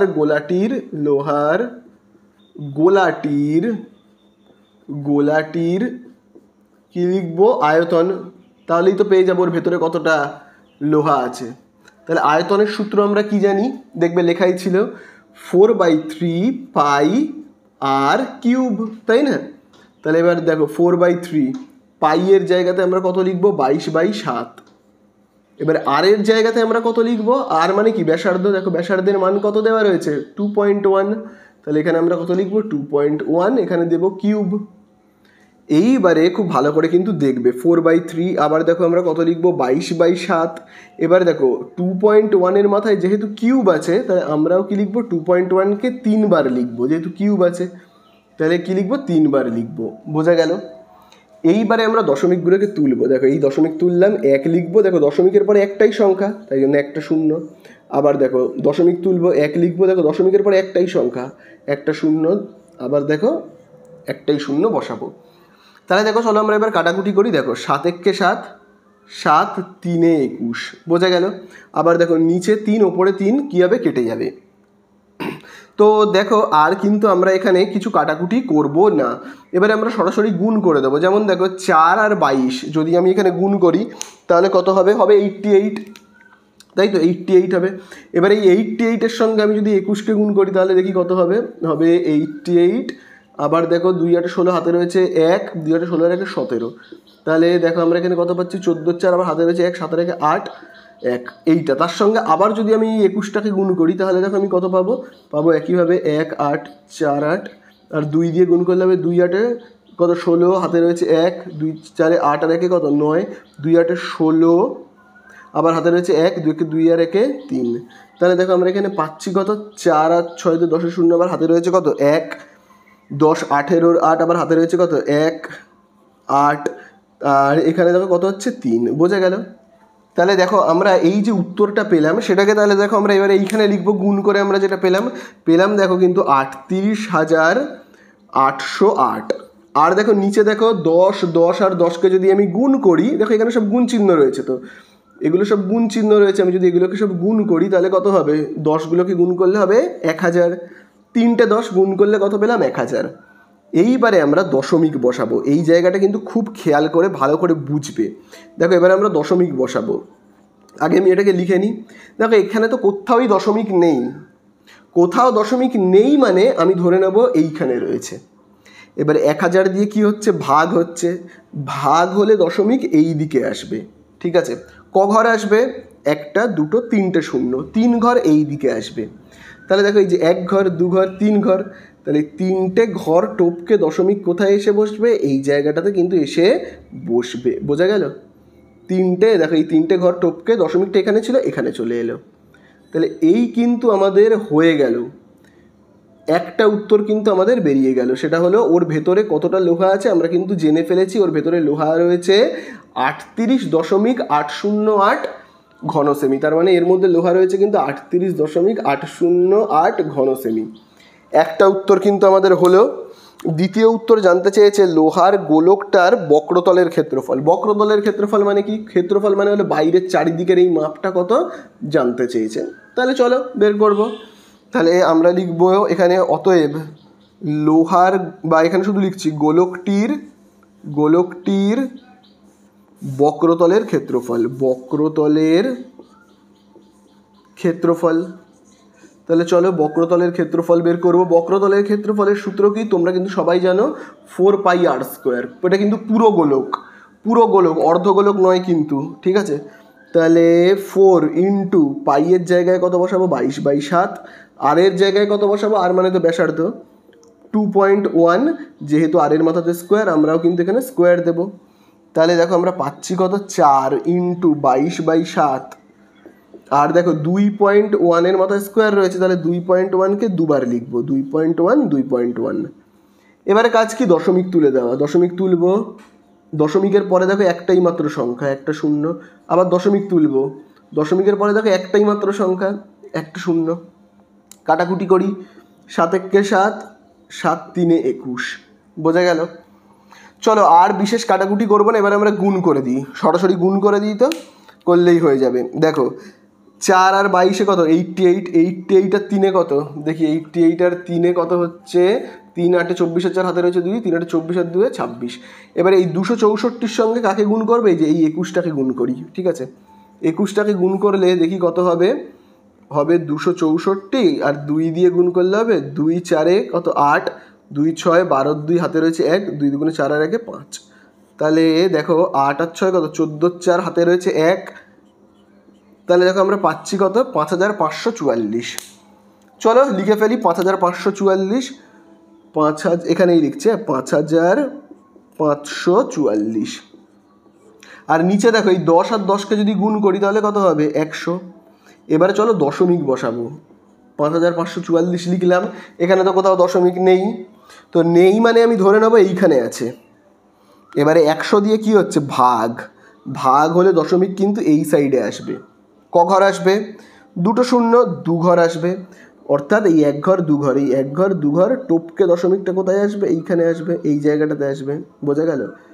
তাহলে দশমিকটা কোথায় এসে বসলো, এই জায়গাটাতে। তাহলে এইখানে আমি কি লিখবো, পাশে কি লিখবো কিন্তু বর্গ সেমি, কারণ আমি কি বের করলাম, ক্ষেত্রফল, তাই জন্য লিখলাম বর্গ সেমি। যদি আয়তন বের করতাম ঘন সেমি লিখতাম। তাই এই হয়ে গেল আমাদের অঙ্ক শেষ। শুধু পাশে একটু লিখে দেবে আয়তন কত জানতে চেয়েছিল, সেটা আমরা বের করে ফেলেছি 38.808। আর ক্ষেত্রফল জানতে চেয়েছে, সেটাও কিন্তু আমরা এখানে বের করে ফেলেছি, ঠিক আছে। তার উত্তর কত, এই যে এইটা হলো উত্তর, 55.44। তাহলে এই হয়ে গেল আমাদের অঙ্কগুলো শেষ।